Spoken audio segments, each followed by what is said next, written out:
जय जगन्नाथ दर्शक बंधु आपण को स्वागत करुछि श्रीक्षेत्र ओडिया न्यूज रे। आज अक्टोबर 28 तारिख मंगलवार। चलंतु जानिनेबा आजिर टॉप न्यूज विषय। पूर्वरु चैनल को गोटे लाइक करबा सह चैनल को सब्सक्राइब कर दियंतु एवं कमेंट रे जय जगन्नाथ लिखि दियौ। निर्वाचन कमिशन आज देशव्यापी स्वतंत्र संशोधन प्रक्रिया पई तारीख घोषणा करिवे। एही कार्यक्रम द्वारा आगामी निर्वाचन पई भोटर तालिकारु त्रुटि शून्य और अधिक प्रभावी करबाकू कमिशनर लक्ष्य रखिछि। एसआईआर लागू संक्रांत तारीख और प्रक्रिया संपर्क में मुख्य निर्वाचन कमिशनर विस्तृत तथ्य प्रदान करिवे बोली सूचना मिलिछि। जेउ राज्य गुड़िकरे 2026 रे विधानसभा निर्वाचन हेबो प्रथमे सेही राज्य गुड़िको अग्राधिकार दियाजिबो। एही राज्य गुड़िक मध्यरे तमिलनाडु, पश्चिमबंग, केरल, आसाम एवं पुडुचेरी अंतर्भुक्त। एही संशोधन प्रक्रिया रे व्यापक जांच माध्यम रे भोटर तालिका रे नाम जोड़ा जिबा किंबा बाद दिया जिबो। एसआईआर प्रक्रिया को तमिलनाडु और पश्चिमबंग भली राज्य जोरदार विरोध करि आसुछि। अन्य पक्ष रे सुप्रीम कोर्ट बिहार एसआईआर राय रे पूर्वरु केउनसी हितादेश देइ नाहंती। आगामी विधानसभा निर्वाचन गुड़िक पई त्रुटिपूर्ण भोटर तालिका निश्चित करबा सह निर्वाचन प्रक्रियार निरपेक्षता और स्वच्छता पई अत्यंत जरूरी बोली कमिशन कहिछन। प्रथम पर्यायर 10टी राज्य पई एसआईआर घोषणा होई पारे। मतदाता तालिका संशोधन कार्य आसंता मार्च सुधा शेष हेब। मार्च परे एसआईआर परवर्ती पर्याय घोषणा कराजिबो। एथिरे पहाड़िया राज्य सहित अवशिष्ट समस्त राज्य को अंतर्भुक्त कराजिबो। निर्वाचन कमिशन निकटरे समस्त राज्यर सीईओ सहित होइथिबा बैठक रे एसआईआर शीघ्र कराजिबा हेबार संकेत मध्य दैथिले। बात्या मंथा प्रभाव रे दक्षिण ओडिसा रे प्रबल वर्षा संभावना रहिछि। एथि जोगु पहाड़िया अंचल रे भूस्खलन हेबार मध्य आशंका रहिछि। एहाको दृष्टि रे रखी केउनसी अघटन को आड़ाइबा पई आसंता 30 तारिख जाय कलिंगा घाटी को प्रवेश पई बारण करा जायछि।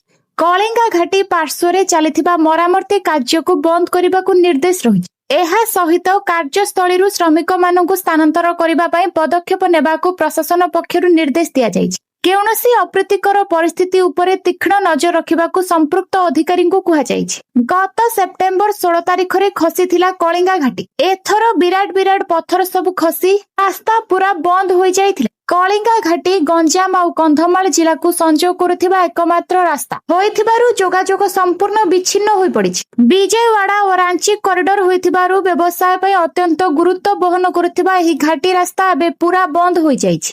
प्रबल वर्षा जोगु एभली अवस्था देखा दै फल उभय पटु गाड़ी मोटर सब अटकी रही। ओडिशार एई बड़ घाटीर उभय पार्श्व पत्थर पार्किंग काम करबा दायित्व दिल्लीर एक संस्था निथिला। किंतु अत्यंत तरबरिया भाबे काम करुथिबा बेले जून मासरे भी एठारे पत्थर धसिथि। एपरिकी स्थानीय विधायक प्रद्युम्न नायक भी घटनास्थल को जाई सेमानंकु भल काम करबा पई तागिद करिथि। किंतु अवस्था रे किछि परिवर्तन होई नथि। मरामती कार्य आरंभ होइथिबा बेले पुनर्बार सेप्टेम्बर 22 तारिख रे कंधमाल सीमांत कलिंगा घाटी रे अघटन घटिथिला। परवर्ती खबर बहु चर्चित ओटीटी परीक्षा पत्र केलेंकारी मामलार चार्जसीट दाखल करिछि क्राइम ब्रांच। चार्जसीट रे केलेंकारीर भितरी तथ्य देइछि क्राइम ब्रांच। चार्जसीट परे खूब शीघ्र अभियुक्त मानक शुणाणी कोर्ट रे आरंभ हेबो। ओटीटी प्रश्न पत्र केलेंकारी मामला रे निर्धारित समय पूर्वरु चार्जसीट दाखल करिछि क्राइम ब्रांच। 300 पृष्ठार चार्जसीट रे तदंतकारी संस्था अभियुक्तଙ୍କ केलेंकारी नामा चिठी रखिछि। परीक्षा लागि केमिति प्रश्न पत्र लैपटॉप रु चोरी हैला। तत्कालीन उपसभापति निहार महांतीଙ୍କ लैपटॉप रु टीटीपी ऑपरेटर जतिन महाराणा चलाइबा केमिति सक्षम हैला। जतिन षडयंत्र करी प्रश्न पत्र किभଳି पठाइले, प्रश्न पत्र किभଳି भाइराल हैला अनुसंधान करी से सबुर तथ्य चार्जसीट रे लेखा जायछि। केलेंकारी घटना रे 8 जन अभियुक्त को क्राइम ब्रांच गिरफ करथिबा बेले सेमानंक विरोध रे अंगीन दफा लागिछि। 7 रु अधिक जिल्ला रे एही केलेंकारी रो लिंक सामना को आसीथिला। हेले एबे भी अनेक दलाल शिक्षक नेता क्राइम ब्रांच कब्जा बाहरे रहिछन। तालिका थिले भी क्राइम ब्रांच काहेकि सेमानंक पाखरे पहुंची पारुनी ताहा नै प्रश्नवाची सृष्टि करिछि। परवर्ती खबर नुआपड़ा रे जमिछि प्रचार मैदान। 3 प्रमुख दलर हेवीवेट प्रचारर मंग धरिछन। त्रिकोणीय लड़े किए बाजी पाइबो से नहीं अंक कषा चली। एहारी भितरे दल दल मध्य आरोप और प्रत्यारोप आरंभ हो जाइछि। लगातार 2 दिन धरी उपमुख्यमंत्री प्रभाती परिडा दलीय प्रार्थी जय ढोलकिया प्रचार करिछन। एही अवसर रे से बीजेडी प्रार्थीनी स्नेहांगिनी छुरिया को टार्गेट करिछन। स्नेहांगिनी को मामू घर को नहीं टार्गेट करिछंती प्रभाती। ଏହା ସହ ସେ ଆହୁରି କହିଛନ୍ତି ଯେ ଛଳନାର ମୁହଁରେ ଛଳନା ହିଁ ଦେଖାଯାଏ। ବୋଧେ ସ୍ନେହାଙ୍ଗିନୀ ଆଇନ ରଖୁଛନ୍ତି ଆଉ ସେଥିରେ ନିଜ ମୁହଁ ଦେଖୁଛନ୍ତି। ସେପଟେ ପ୍ରଭାତୀଙ୍କ କଟାକ୍ଷର ଜବାବ ରଖିଛନ୍ତି ସ୍ନେହାଙ୍ଗିନୀ ଛୁରିଆ। ପ୍ରଭାତୀ ମହିଳାଙ୍କୁ ମିଛ କହୁଥିବା ସେ କହିବା ସହ ଦାବି କରିଛନ୍ତି ଯେ ବିଜେପି ସହ ମହିଳାମାନେ ନାହାନ୍ତି। ଉପମୁଖ୍ୟମନ୍ତ୍ରୀଙ୍କ ସଭାକୁ ମହିଳା ଯାଉନାହାନ୍ତି। ମିଶନ ଶକ୍ତିର ମହିଳା ନବୀନ ପଟ୍ଟନାୟକ ଓ ବିଜେଡି ସହ ରହୁଥିବା ସେ କହିଛନ୍ତି। ପରବର୍ତ୍ତୀ ଖବର, ପୁଣି ସେହି ଅକ୍ଟୋବର ମାସ 28ରୁ 29 ତାରିଖରେ ଯେତେବେଳେ ବାତ୍ୟା ଆସୁଛି ସେତେବେଳେ ମନରେ ଛନକା ବସୁଛି। ଓଡ଼ିଶାରେ ବାତ୍ୟା ମାଡ଼ ହେଉ କି ନ ହେଉ ପ୍ରବଳ ବର୍ଷା ହେବାର ଆଶଙ୍କା ଥିବାରୁ ଚିନ୍ତାରେ ପଡ଼ିଛନ୍ତି ଚାଷୀ। କିଏ କଞ୍ଚା ଧାନକୁ କାଟି ନେଉଛି ତ ଆଉ କିଏ ଅମଳ ମକା ସାଇତିବାରେ ଲାଗି ପଡ଼ିଛି। ଆସୁଥିବା ସମ୍ଭାବ୍ୟ ବାତ୍ୟାକୁ ନେଇ ଭୟଭୀତ ହୋଇ ପଡ଼ିଛନ୍ତି ଚାଷୀ। ତରବରିଆ ଭାବେ ଫସଲ ଅମଳରେ ଲାଗି ପଡ଼ିଛନ୍ତି। କିଏ ଧାନ କଟାରେ ଲାଗିଛନ୍ତି ତ ଆଉ କିଏ ମକା ଅମଳରେ ଲାଗିଛନ୍ତି। ମାଲକାନଗିରିରେ କାଲିଠୁ 3 ଦିନ ଧରି ରେଡ୍ ଆଲର୍ଟ ଜାରି ହୋଇଛି। ଲୋକେ ଆତଙ୍କିତ ହୋଇ ପାଚିଲା ଅପାଚିଲା ଧାନ ସବୁ କାଟି ନେଉଛନ୍ତି। ଧାନ କଟା ମେସିନ ପାଇବା ଲାଗି ଚାଷୀଙ୍କ ଧାଡି ଲାଗିଛି। ନବରଙ୍ଗପୁରରେ ଅମଳ ସମୟରେ ବର୍ଷା ଆସୁଥିବାରୁ ମକା ତୋଳିବାରେ ଲାଗି ପଡ଼ିଛନ୍ତି ଚାଷୀ। ଆଉ କିଏ ଶୁଖାଇଥିବା ମକାକୁ ବସ୍ତାରେ ଭରିବାରେ ଲାଗିଛୁ। ଗଜପତିରେ ଦଶହରା ସମୟରେ ଲଗାଣ ବର୍ଷା ଯୋଗୁଁ ମୋହନା, ଉଦୟଗିରି ଓ ନୂଆଗଡ଼ ବ୍ଲକରେ ବହୁ କ୍ଷୟକ୍ଷତି ହୋଇଥିଲା। ଏବେ ପୁଣି ସାମୁଦ୍ରିକ ଝଡ଼ ଆଶଙ୍କା ଭୟଭୀତ କରିଛି। ମୋହନା ବ୍ଲକର ଚାଷୀ ତରବରିଆ ଭାବେ ମକା ଅମଳରେ ଲାଗିଛନ୍ତି। ମକା ମଣ୍ଡି ବ୍ୟବସ୍ଥା ନଥିବାରୁ ଅମଳ ମକାକୁ କେମିତି ସୁରକ୍ଷିତ ରଖିବେ ସେଥିପାଇଁ ଚିନ୍ତାରେ ପଡ଼ିଛନ୍ତି। ଦକ୍ଷିଣ ଓଡ଼ିଶା, ଉପକୂଳ ଓଡ଼ିଶା ଅଧିକାଂଶ ଜିଲ୍ଲାରେ ସମାନ ସ୍ଥିତି। ପରବର୍ତ୍ତୀ ଖବର, ସାରା ଦେଶରେ 2024-25 ଶିକ୍ଷାବର୍ଷ ଲାଗି ପାଖାପାଖି 8,000 ସ୍କୁଲରେ ଜଣେ ବି ଛାତ୍ରଛାତ୍ରୀ ନାଁ ଲେଖାଇ ନାହାନ୍ତି। ଅଧିକାରୀଙ୍କ ତଥ୍ୟ ଅନୁସାରେ ପଶ୍ଚିମବଙ୍ଗରେ ଏପରି ସର୍ବାଧିକ 3,812 ସ୍କୁଲ ଥିଲେ କେଉଁଠି ଜଣେ ବି ପିଲାଙ୍କ ନାମ ଲେଖା ହୋଇନାହିଁ। ତାହା ପଛକୁ ତେଲେଙ୍ଗାନା 2,245ଟି ସ୍କୁଲ ସହିତ ଦ୍ୱିତୀୟ ସ୍ଥାନରେ ରହିଛି। ହେଲେ ଏହି ଶୂନ ନାମଲେଖିଆ ସ୍କୁଲରେ ମୋଟ 20,817 ଜଣ ଶିକ୍ଷକ ଛାତ୍ରଛାତ୍ରୀଙ୍କୁ ପାଠ ପଢାଇବା ଲାଗି ନିଯୁକ୍ତି ଅଛନ୍ତି। ତେବେ ସବୁଠୁ ଖାସ୍ କଥା ହେଉଛି ପଶ୍ଚିମବଙ୍ଗର ଏପରି ସ୍କୁଲରେ 17,956 ଜଣ ଶିକ୍ଷକ ଅଛନ୍ତି। ଶିକ୍ଷା ମନ୍ତ୍ରାଳୟଙ୍କ ତଥ୍ୟ ଅନୁସାରେ 2023-24 ଶିକ୍ଷାବର୍ଷରେ ଏହିପରି ଶୂନ ନାମଲେଖା ସ୍କୁଲ ସଂଖ୍ୟା 12,954 ଥିଲା। ତେବେ 2024-25ରେ ଏହା ହ୍ରାସ ପାଇ 7,939କୁ ପହଞ୍ଚିଛି। ହରିୟାଣା, ମହାରାଷ୍ଟ୍ର, ଗୋଆ, ଆସାମ, ହିମାଚଳ ପ୍ରଦେଶ, ଛତିଶଗଡ଼, ନାଗାଲାଣ୍ଡ, ସିକିମ ଓ ତ୍ରିପୁରାରେ ଏପରି ଗୋଟେ ବି ସ୍କୁଲ ନଥିଲା। ଶିକ୍ଷା ବିଭାଗର ଜୈନିକ ବରିଷ୍ଠ ଅଧିକାରୀ କହିଛନ୍ତି ଯେ ସ୍କୁଲ ଶିକ୍ଷା ରାଜ୍ୟଙ୍କ ବିଷୟ। ଏଣୁ ରାଜ୍ୟ ସରକାରମାନଙ୍କୁ ଶୂନ ନାମଲେଖା ସମସ୍ୟାର ମୁକାବିଲା ନିମନ୍ତେ ପରାମର୍ଶ ଦିଆଯାଇଛି। ଏହି ଅନୁସାରେ କେତେକ ରାଜ୍ୟ ସରକାର ସଂସାଧନ ଯେପରି ଇନଫ୍ରାଷ୍ଟ୍ରକ୍ଚର ଓ କର୍ମଚାରୀଙ୍କ ଉପଯୋଗ ନିମନ୍ତେ ସ୍କୁଲ ମାନଙ୍କୁ ବିଲୟ କରିଛନ୍ତି। ପରବର୍ତ୍ତୀ ଖବର, ଦେଶର ପରବର୍ତ୍ତୀ ପ୍ରଧାନ ବିଚାରପତି ହେବେ ଜଷ୍ଟିସ ସୂର୍ଯ୍ୟକାନ୍ତ। ଉତ୍ତରାଧିକାରୀ ଭାବେ ଜଷ୍ଟିସ ସୂର୍ଯ୍ୟକାନ୍ତଙ୍କ ନାମ ସୁପାରିଶ କଲେ ସିଜିଆଇ ଗଭାଇ। ନଭେମ୍ବର 24ରେ ସେ ପ୍ରଧାନ ବିଚାରପତି ଭାବେ ଶପଥ ନେବେ। ଜଷ୍ଟିସ ସୂର୍ଯ୍ୟକାନ୍ତ ଭାରତର 53ତମ ମୁଖ୍ୟ ବିଚାରପତି ହେବେ। ତାଙ୍କର କାର୍ଯ୍ୟକାଳ ପ୍ରାୟ 14 ମାସ ରହିବ। ସେ 2027 ଫେବୃଆରୀ 9ରେ ଅବସର ନେବେ। ଆସନ୍ତା ନଭେମ୍ବର 23 ତାରିଖରେ ପ୍ରଧାନ ବିଚାରପତି ବିଆର୍ ଗଭାଇ ଅବସର ନେଉଛନ୍ତି। ପାରମ୍ପରିକ ଭାବେ ସିଜିଆଇ ଅବସର ନେବାର ପ୍ରାୟ 1 ମାସ ପୂର୍ବରୁ କେନ୍ଦ୍ର ଆଇନ ମନ୍ତ୍ରାଳୟ ମୁଖ୍ୟ ବିଚାରପତିଙ୍କୁ ଚିଠି ଲେଖି ତାଙ୍କ ଉତ୍ତରାଧିକାରୀଙ୍କ ନାମ ସୁପାରିଶ କରିବାକୁ ଅନୁରୋଧ କରିଥିଲେ। ସିଜିଆଇ ଜଷ୍ଟିସ ସୂର୍ଯ୍ୟକାନ୍ତଙ୍କ ନାମ ସୁପାରିଶ କରିଛନ୍ତି। ଜଷ୍ଟିସ ସୂର୍ଯ୍ୟକାନ୍ତ ହରିୟାଣା ହିସାବରେ ଏକ ମଧ୍ୟବିତ୍ତ ପରିବାରରେ ଜନ୍ମଗ୍ରହଣ କରିଥିଲେ। ତାଙ୍କ ବାପା ଜଣେ ଶିକ୍ଷକ ଥିଲେ। ସେ ଗାଁ ସ୍କୁଲରେ ହାଇସ୍କୁଲ ଶିକ୍ଷା ଶେଷ କରିଥିଲେ। 1981ରେ ହିସାରର ସରକାରୀ ପୋଷ୍ଟ ଗ୍ରାଜୁଏଟ୍ସ କଲେଜରୁ ସ୍ନାତକ ଡିଗ୍ରୀ ହାସଲ କରିଥିଲେ। ଏହାପରେ 1984ରେ ମହର୍ଷି ଦୟାନନ୍ଦ ବିଶ୍ୱବିଦ୍ୟାଳୟ ରୋହତକରୁ ଲ ଡିଗ୍ରୀ ଶେଷ କରିଥିଲେ। ସେ ହିମାଚଳ ପ୍ରଦେଶ ହାଇକୋର୍ଟରେ ମୁଖ୍ୟ ବିଚାରପତି ଥିଲେ। ଏବେ 24 ନଭେମ୍ବରରେ ଜଷ୍ଟିସ ସୂର୍ଯ୍ୟକାନ୍ତ ଆଗାମୀ ସିଜିଆଇ ହେବାକୁ ଯାଉଛନ୍ତି। ପରବର୍ତ୍ତୀ ଖବର, ଆସିଲା ବାତ୍ୟା ମୋନ୍ଥା ନେଇ ତାଜା ଅପଡେଟ। ସମୁଦ୍ର ଭିତରେ ସ୍ପିଡ ବଢାଇ ଦ୍ରୁତ ଗତିରେ ଆଗକୁ ବଢୁଛି ବାତ୍ୟା ମୋନ୍ଥା। ମିଳିଥିବା ସୂଚନା ଅନୁସାରେ ପୂର୍ବରୁ ଏହା ଘଣ୍ଟା ପ୍ରତି 15 କିମି ବେଗରେ ଆଗକୁ ବଢୁଥିବା ବେଳେ ଏବେ କିନ୍ତୁ ଘଣ୍ଟା ପ୍ରତି 18 କିଲୋମିଟର ବେଗରେ ଆଗକୁ ବଢୁଛି। ଗତ 6 ଘଣ୍ଟା ଧରି ଏହାର ସମୁଦ୍ର ଭିତରେ ଘଣ୍ଟା ପ୍ରତି 18 କିମି ବେଗରେ ସ୍ଥଳଭାଗ ମୁହାଁ ହେଉଛି।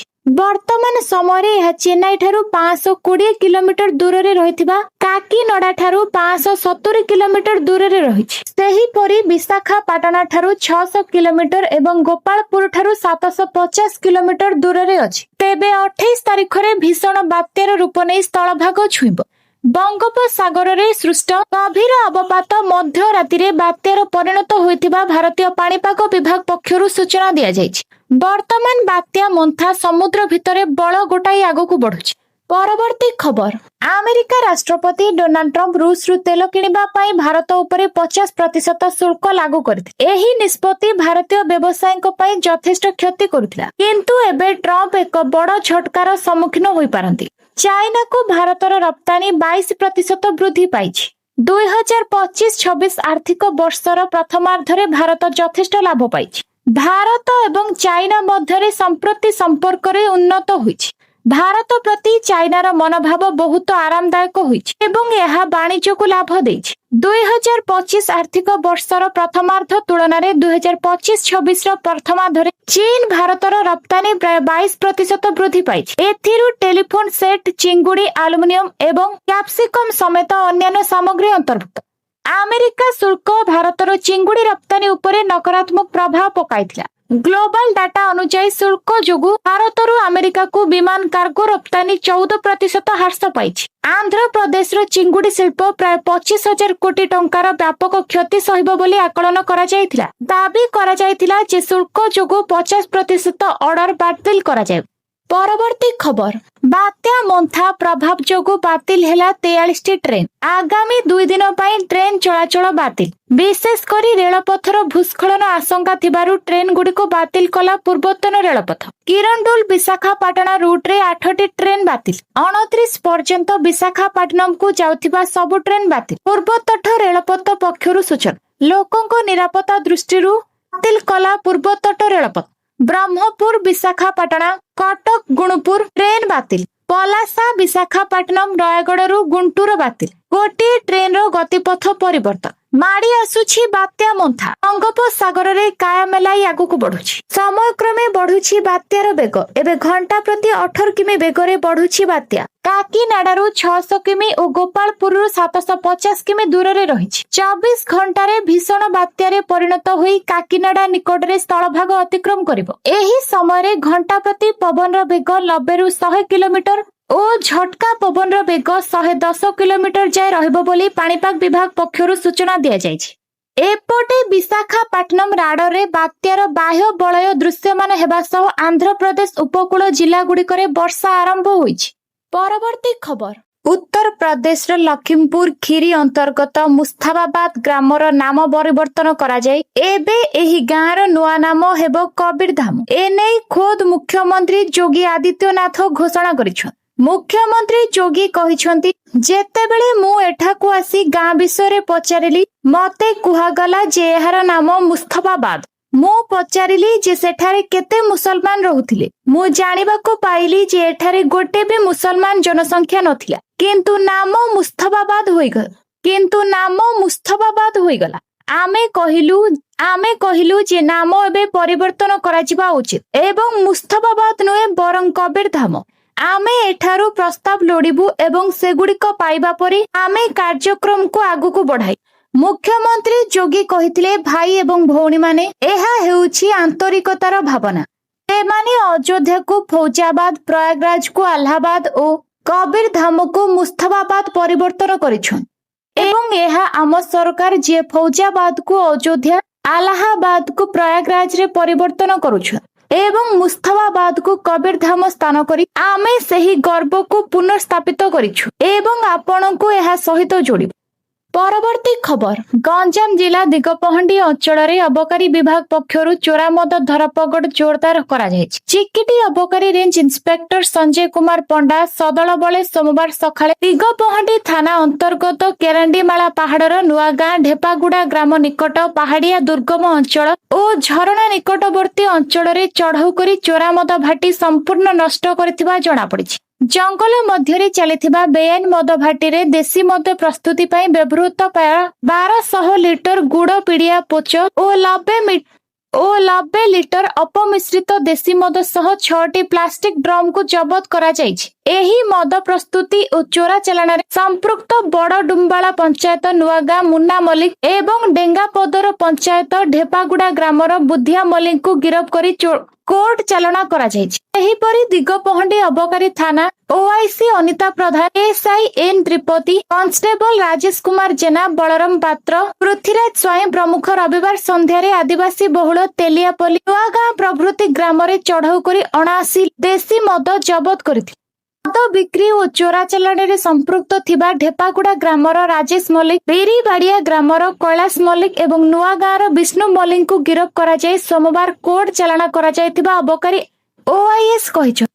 ପରବର୍ତ୍ତୀ ଖବର, ନୂଆପଡା ଉପନିର୍ବାଚନ ପାଇଁ ପ୍ରସ୍ତୁତିର ଏକ ଅଂଶ ସ୍ୱରୂପ ଦ୍ୱିତୀୟ ବ୍ୟାଚ୍ ସେକ୍ଟର ଅଧିକାରୀ, ଜିଲ୍ଲା ଓ ବିଧାନସଭା ସ୍ତରୀୟ ମାଷ୍ଟର ଟ୍ରେନରଙ୍କ ପାଇଁ ରବିବାର ଏକ ତାଲିମ ଶିବିର ଅନୁଷ୍ଠିତ ହୋଇଥିଲା। ତାଲିମ ପ୍ରାପ୍ତ ଅଧିକାରୀମାନେ ଆଗାମୀ ଦ୍ୱିତୀୟ ପର୍ଯ୍ୟାୟ ତାଲିମରେ ପ୍ରିଜାଇଡିଂ ଅଧିକାରୀମାନଙ୍କୁ ଏସବୁ ବିଷୟରେ ତାଲିମ ପ୍ରଦାନ କରିବେ। ଜିଲ୍ଲା ନିର୍ବାଚନ ଅଧିକାରୀ ତଥା ଜିଲ୍ଲାପାଳ ମଧୁସୂଦନ ଦାସ ଅଧିକାରୀମାନଙ୍କୁ ସମ୍ବୋଧିତ କରି ସ୍ୱଚ୍ଛ ଏବଂ ତ୍ରୁଟିଶୂନ୍ୟ ନିର୍ବାଚନ ପରିଚାଳନା ଉପରେ ଗୁରୁତ୍ୱାରୋପ କରିଥିଲେ। ଏହା ସହ ନିର୍ବାଚନ ପ୍ରକ୍ରିୟା ସମ୍ପର୍କରେ ଅଧିକାରୀମାନଙ୍କୁ ସମସ୍ତ ପ୍ରଶ୍ନର ଉତ୍ତର ଦେଇଥିଲେ। ବୈଷୟିକ ଅଧିବେଶନରେ NIC DIO Binay Tiwari, ECI MET PR ଓ ଆପ୍ ବିଷୟରେ ବୁଝାଇଥିଲେ। ପରେ ନିର୍ବାଚନ କମିଶନଙ୍କ ଦ୍ୱାରା ନିଯୁକ୍ତ ଯନ୍ତ୍ରୀ ଆଲବର୍ଟ ଆଶୀର୍ବାଦ ପାତ୍ର ଓ ଡେପୁଟି କଲେକ୍ଟର ଶେଖ ନସିମ ଅଧିକାରୀମାନଙ୍କୁ ଇଭିଏମ୍ ଓ ଇଭିପିଏଟି ପରିଚାଳନା ପାଇଁ ପ୍ରାକ୍ଟିକାଲ ଟ୍ରେନିଂ ପ୍ରଦାନ କରିଥିଲେ। ଶିବିରରେ ଜିଲ୍ଲାପାଳଙ୍କ ସହିତ ଅତିରିକ୍ତ ଜିଲ୍ଲାପାଳ ସୁଭାଷ ଚନ୍ଦ୍ର ରଇତ, ଅତିରିକ୍ତ ଜିଲ୍ଲାପାଳ ପ୍ରଫୁଲ୍ଲ କୁଜୁର, ଜିଲ୍ଲା ମୁଖ୍ୟ ଉନ୍ନୟନ ଅଧିକାରୀ ଲମ୍ବୋଧର ଧରୁଆ, ସମସ୍ତ ତହସିଲଦାର, ଜିଲ୍ଲାସ୍ତରୀୟ ଅଧିକାରୀ ଉପସ୍ଥିତ ଥିଲେ। ନିର୍ବାଚନ ପରିଚାଳନା ବ୍ୟବସ୍ଥାର ପ୍ରଭାବଶାଳୀ କାର୍ଯ୍ୟାନ୍ୱୟନ କ୍ଷେତ୍ରରେ ସେକ୍ଟର ଅଧିକାରୀ ଏବଂ ମାଷ୍ଟର ଟ୍ରେନରଙ୍କ ଗୁରୁତ୍ୱପୂର୍ଣ୍ଣ ଭୂମିକା ଥିବାରୁ ଜିଲ୍ଲାପାଳ ସେମାନଙ୍କୁ ଦାୟିତ୍ୱ ସମ୍ପୂର୍ଣ୍ଣ ଭାବରେ କାର୍ଯ୍ୟନିର୍ବାହ କରିବା ପାଇଁ ଆହ୍ୱାନ ଦେଇଥିଲେ। ପରବର୍ତ୍ତୀ ଖବର, ବସ୍ତି ବାସିନ୍ଦାକୁ ମିଳିପାରୁନି ଘର, ଭଙ୍ଗା କୁଡିଆରେ ରହୁଛନ୍ତି। ଆବାସ ଯୋଜନାରେ ଆବେଦନ କରି କରି ଥକିଲେଣି, କେବେ ସୁଧୁରିବ ଭାଗ୍ୟ ତାକୁ ଚାହିଁ ବସିଛନ୍ତି। କଟକ ମହାନଗର ନିଗମ 55 ନମ୍ବର ୱାର୍ଡ ଅନ୍ତର୍ଗତ ବଣ ବିଦ୍ୟାଧରପୁର ବସ୍ତି ଜଣେ କି 2 ଜଣ ନୁହନ୍ତି, ପ୍ରାୟ 130ରୁ ଅଧିକ ପରିବାର ଏମିତି ଭଙ୍ଗା କୁଡିଆରେ ରହୁଛନ୍ତି। ସେମାନଙ୍କ ପାଖରେ ଏଯାଏଁ ପହଞ୍ଚି ପାରିନି ଆବାସ ଯୋଜନା। ବାରମ୍ବାର ଆବେଦନ କରି ମଧ୍ୟ କୌଣସି ସୁଫଳ ମିଳୁନଥିବା ବସ୍ତି ବାସିନ୍ଦା କହିଛନ୍ତି। ବସ୍ତିରେ ସମସ୍ତଙ୍କ ଘରକୁ ପାଣି ପାଇପ୍ ସଂଯୋଗ ହୋଇଛି, ମାତ୍ର ନିୟମିତ ଭାବେ ଆସୁନି ପାଣି। ଏପରିକି ସିଏମସି ର ଅଳିଆ ଉଠା ଗାଡି ବି ବସ୍ତିକୁ ଆସୁନଥିବା ଅଭିଯୋଗ ହୋଇଛି। ସମସ୍ୟାର ସମାଧାନ ପାଇଁ ସରକାରକୁ ଅବଗତ କରାଇବେ ବୋଲି ପୂର୍ବତନ ବିଧାୟକ ପ୍ରଭାତ ବିଶ୍ୱାଳ କହିଛନ୍ତି। ବସ୍ତି ବାସିନ୍ଦାକୁ କେବେ ମିଳିବ ଘର, କେବେ ଦୂର ହେବ ଦୁଃଖ, ତାହା ଦେଖିବାର କଥା। ପରବର୍ତ୍ତୀ ଖବର, ହଠାତ୍ ବଢୁଛି ପରିବା ଦର। ଗୋଟିଏ ପଟେ ବାତ୍ୟା ଓ ଅନ୍ୟ ପଟେ 2 ଦିନ କଟକ ଛତ୍ର ବଜାର ବନ୍ଦ ପାଇଁ ବଢିଛି ପନିପରିବା ଦର, ଯାହାକୁ ନେଇ ଅସନ୍ତୋଷ ପ୍ରକାଶ କରିଛନ୍ତି ଗ୍ରାହକ। ଚାଲିଛି ଧର୍ମ ମାସ କାର୍ତ୍ତିକ, ଘରେ ପଶୁନି ଆମିଷ। ଏପରି ସ୍ଥିତିରେ ଖାଉଟିକୁ କନ୍ଦାଉଛି ପରିବା ଦର। କାର୍ତ୍ତିକରେ ଅହେତୁକ ଦର ବୃଦ୍ଧି ସମସ୍ତଙ୍କ ପାଇଁ ଚିନ୍ତାର କାରଣ ପାଲଟିଛି। କଟକ ଛତ୍ର ବଜାରରେ ଆକାଶ ଛୁଆଁ ପରିବା ଦର। 2 ଦିନିଆ ଛତ୍ର ବଜାର ବନ୍ଦ ଡାକରାକୁ ନେଇ ପରିବା ଦର ହଠାତ୍ ବଢି ଯାଇଛି। ଗୋଟିଏ ପଟେ ବାତ୍ୟା, ଅନ୍ୟ ପଟେ 2 ଦିନ ପାଇଁ ଛତ୍ର ବନ୍ଦ। ଗୋଟିଏ ପଟେ ବାତ୍ୟା, ଅନ୍ୟ ପଟେ 2 ଦିନ ପାଇଁ ଛତ୍ର ବଜାର ବନ୍ଦ ରହିଥିବାରୁ ଲୋକେ ଅଧିକ ପନିପରିବା କିଣି ନେଉଛନ୍ତି। ଫଳରେ ଦର ଅହେତୁକ ଭାବେ ବଢି ଯାଇଛି, ଯାହାକୁ ନେଇ ଅସନ୍ତୋଷ ପ୍ରକାଶ କରିଛନ୍ତି ଗ୍ରାହକ। ବିଭିନ୍ନ ଦାବି ନେଇ 2 ଦିନିଆ ଛତ୍ର ବଜାର ବନ୍ଦ ଡାକରା ଦେଇଛନ୍ତି ଛତ୍ର ବଜାର ବ୍ୟବସାୟୀ ସଂଘ। ଫଳରେ ମଙ୍ଗଳବାର ଓ ବୁଧବାର ବନ୍ଦ ରହିବ ହାଟ। ଅର୍ବାନ ହାଟ ଟେଣ୍ଡର ପ୍ରକ୍ରିୟାକୁ ବ୍ୟବସାୟୀ ସଂଘ ବିରୋଧ କରୁଛି। ସେହିପରି ଛତ୍ର ବଜାରକୁ ସିଏମସି ଅଣଦେଖା କରୁଥିବା ଅଭିଯୋଗ ହୋଇଛି। ସରକାର ଦାବି ନ ଶୁଣିଲେ ଆଗକୁ ତୀବ୍ର ଆନ୍ଦୋଳନ ପାଇଁ ବ୍ୟବସାୟୀ ସଂଘ ଚେତାବନୀ ଦେଇଛନ୍ତି। ପ୍ରତିଦିନ ଶହ ଶହ ଲୋକ ଛତ୍ର ବଜାରରୁ ପରିବାପତ୍ର କିଣନ୍ତି। ବହୁତ ଛୋଟ ଛୋଟ ଦୋକାନୀ ମାନେ ମଧ୍ୟ ଏଠାରୁ ପରିବା ନେଇ ବିକ୍ରି କରିଥାନ୍ତି। ଛତ୍ର ବଜାର ବନ୍ଦ ଯୋଗୁଁ କଟକ ସହର ଉପରେ ଏହାର ବଡ଼ ପ୍ରଭାବ ପଡ଼ିବ ବୋଲି ଆଶଙ୍କା କରାଯାଉଛି। ପରବର୍ତ୍ତୀ ଖବର, ମୁମ୍ବାଇରେ ଆରମ୍ଭ ହୋଇଛି 5 ଦିନିଆ ମେରିଟାଇମ୍ ସମ୍ମିଳନୀ। ସମ୍ମିଳନୀରେ ଭାରତର ସାମୁଦ୍ରିକ ଶକ୍ତିର ବ୍ଲୁପ୍ରିଣ୍ଟ ଦେଖିବ ସାରା ବିଶ୍ୱ। ଆଉ ଏଥିରେ ମୁଖ୍ୟ ଆକର୍ଷଣ ସାଜିଛି ରାଜ୍ୟର ନୈବାଣିଜ୍ୟ ପରମ୍ପରା ଉପରେ ଆଧାରିତ ଷ୍ଟଲ୍, ଯାହାକୁ ଉଦ୍ଘାଟନ କରିଛନ୍ତି ମୁଖ୍ୟମନ୍ତ୍ରୀ ମୋହନ ଚରଣ ମାଝୀ। मुंबईर नेस्को ग्राउंड रे चली मेरीटाइम सप्ताह आउ एथर राज्य वाणिज्य और परिवहन पक्षरु खोला जाइछि ओडिशार नैवाणिज्य परंपरा उपरे आधारित स्टॉल। मुंबई रे आज एहाकु उद्घाटन करिसेंती मुख्यमंत्री मोहन माझी। एठारे ओडिशार समृद्ध सामुद्रिक ऐतिह्य, आधुनिक बंदर भित्तिभूमि एवं महत्वाकांक्षी नील अर्थनीति रोडमैप उपरे मुख्यमंत्री आलोकपात करिछि। ओडिशा भारतर पूर्व सामुद्रिक पुनरुत्थान एक प्रमुख बाहक भाव ठिया होइछि। स्टॉल रे ओडिशा नैवाणिज्य उपरे आधारित बालुका कला मध्य मुख्यमंत्री बुली देखिथिले। मारीटाइम सप्ताह को केंद्र गृहमंत्री अमित शाह उद्घाटन करिथिले। कहिथिले गत किछि वर्ष मध्यरे भारतर विश्वर एक प्रमुख सामुद्रिक शक्ति भावे उभा होइछि। भारतीय बंदर संघ सहभागितारे बंदर जहाज चलाचल एवं जलपथ मंत्रालय द्वारा एही कार्यक्रम 31 तारिख जाय चलिब। एथिरे भारत और विदेशर प्राय लक्षरू अधिक सामुद्रिक शिल्पर मुख्य नीति निर्धारक और निवेशक सामिल होइछन्। आसंता 29 रे मेरीटाइम लीडर्स कॉन्क्लेव को संबोधित करिवे प्रधानमंत्री नरेंद्र मोदी। परवर्ती खबर, पुलिस एसआई नियुक्ति अनियमितता मामला। एही प्रसंग रे सीबीआई तदंत नै विधिबद्ध विज्ञप्ति प्रकाश कले सरकार। एनै हाईकोर्ट को अवगत करिसेंती एडवोकेट जेनेराल। एहा पूर्वरु गत बुधवार घटनार सीबीआई तदंत पई मुख्यमंत्री घोषणा करिथिले। सूचना थाउ कि 2024 मसीह एसआई परीक्षा नियुक्ति पाई विज्ञप्ति प्रकाश पाइथिला। परीक्षा आयोजन दायित्व Odisha police recruitment board OPRB नेथिला। ओपीआरबी परीक्षा परिचालना आईटीआई नामक संस्था को देथिला।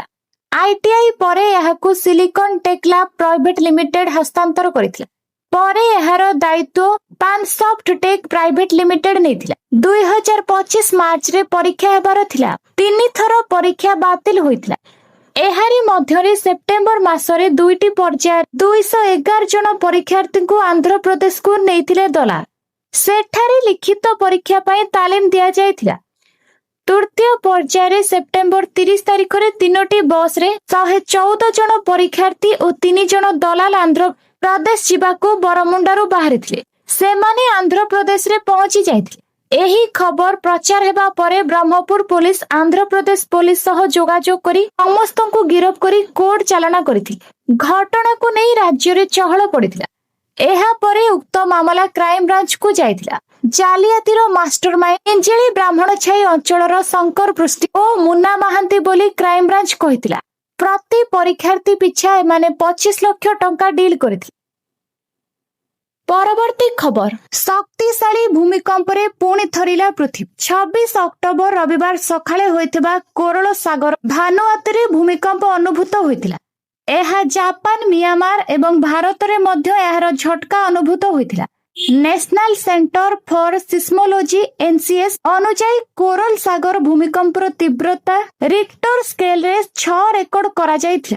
प्राय 4:58 समय घटिथिबा भूकंपर केंद्र स्थल भानुआतु निकट रे भूपृष्ठरु प्राय 10 किलोमीटर गभीरता रे अवस्थित। एथिरे कौनसी मृताहत किंबा संपत्ति क्षति रे रिपोर्ट मिली नाही। तथापि लोकंक मध्य रे आतंक खेली जाइछि। एही समय रे जापान रे होइथिबा भूमिकंप रिक्टर स्केल रे 5.9 माप करा जायथिला। उत्तर जापान रो पूर्व होक्काइडो अंचल को थराई देथिला। एही भूमिकंप लोकंक मध्य रे भय सृष्टि करथिला। कौनसी सुनामी चेतावनी जारी करा जाय नाही। सकाळ 4:42 रे म्यांमार रे एक भूमिकंप होइथिला, जहा रिक्टर स्केल रे 3 माप थिला एवं 10 किलोमीटर गभीरता रे अवस्थित। परवर्ती खबर, नवेम्बर 11 रे पड़िबो नुआपड़ा भोट। प्रचार कंपिलाणी मैदान। भोटर को हृदय किणवाको प्रार्थी प्राणमूर्छा उद्यम। गाँ साही गली बुली लोकों निकटतर हेउछंती तीन प्रमुख बीजेडी बीजेपी कांग्रेस। पूर्व सरकार करिथिबा विकासमूलक काम को मुर्दा करिछि बिजु जनता दल। नवीन पटनायक मुख्यमंत्री थिबा समय नुआपड़ा पाई जो विकासमूलक काम करिछंती ताकू नै लोकों पाखरे पहुंचुछि बीजेडी प्रार्थी स्नेहांगिनी छुरिया। विशेषकर नुआपड़ारे शिक्षा स्वास्थ्य गमनागमन क्षेत्र में पूर्व सरकार यथेष्ट विकास हो पारि ताहाको केही भूली पारु नथिबे स्पष्ट भाव में बारी होछि। तेबे सबुठारु बड़ कथा हैला जेतेबेले निर्वाचन प्रचार चलिछि सेतेबेले बिजु जनता दलर प्रार्थी नेहांगिनी को विपुल जनसमर्थन मिलुथिबा देखिबाकू मिलिछि। सेपटे बीजेपी प्रार्थी जय ढोलकिया निज समर्थक और दलीय नेता को नहीं कोमना ब्लॉक रो विभिन्न गांव को जाई भोट भिक्षा करुथिबा देखिबाकू मिलिछि। तळर विकासमुखी कार्य सह निज बापा स्वर्गत विधायक राजेंद्र ढोलकिया नाँ नहीं प्रचार को जोरदार करिछन। अन्यपटे कांग्रेस निज प्रार्थी आदिवासी नेता प्रचार मैदान को ओह्लाइछन्ति। आदिवासी भोट हाताइबा पई जोरसोर उद्यम जारी रखि। नुआपड़ा निर्वाचन रे आदिवासी भोटर निर्णायक भूमिका नेबाकू थिबा बेले समस्त दल आदिवासी भोट उपरे अधिक नजर रखिछन्। सबु जिमार साड़ी पिंधि प्रकृति राणी जेउठी गीत गाए से हेउची कोरापुट। कोरापुट एकदा जेउ जिला परिचय कोन जानि नथिला आज सेही जिला विश्व स्तर रे मुंड टेकी छिड़ा होइछि। एमिति कि प्रधानमंत्री नरेंद्र मोदी मध्य निज मन की बात कार्यक्रम रे 172तम एपिसोड रे कोरापुट कॉफी विषय रे कहिछन्। से कहिछन्ति जे कोरापुट कॉफीर स्वाद आश्चर्यजनक। केवल स्वाद नुहे एही कॉफी चाष लोकंकु मध्य लाभ देउछि। कोरापुट रे एपरि लोक अछन्ति जे माने निजर निष्ठापर आग्रह द्वारा कॉफी चाष करूछन्। एही कॉफी सारा विश्व रे बहुत लोकप्रिय हेउछि। एथिपाई कॉफी प्रेमी माने कहती कोरापुट कॉफी हेउछि सबुठारु सर्वोत्तम। एहा भारत रे प्रस्तुत हुए सत किंतु सारा विश्व एहार प्रेम रे पड़े। कोरापुट कॉफीर जदि कथा कहिबा आखरे थिला संबळ हेले नथिला वैषयिक ज्ञान कौशल। जंगल रे हेउथिला कॉफी चाष आउ एहाकू आदरी नेइथिले चाषी। हेले सेही समय कॉफी को प्राधान्य दिया जाउ नथि। समय क्रमे बढ़िला कॉफीर चाहिदा और सरकार दृष्टि आकर्षण है। कोरापुट कॉफी उन्नयन परिषद कॉफी बोर्ड और कॉफी डेवलपमेंट ट्रस्ट रो मिलित प्रयास रे खोलीगला कॉफी प्रक्रियाकरण यूनिट। तापरे कोरापुट कॉफी बोर्ड पाइला स्वतंत्र परिचय। एबे कोरापुट ब्रांड रे बिक्री होउछि कॉफी। कोरापुट कॉफीर महकरे महकुछि सारा विश्व। अपरिचित कोरापुट कॉफी पाइछि ब्रांड भ्यालीर मान्यता। परवर्ती खबर।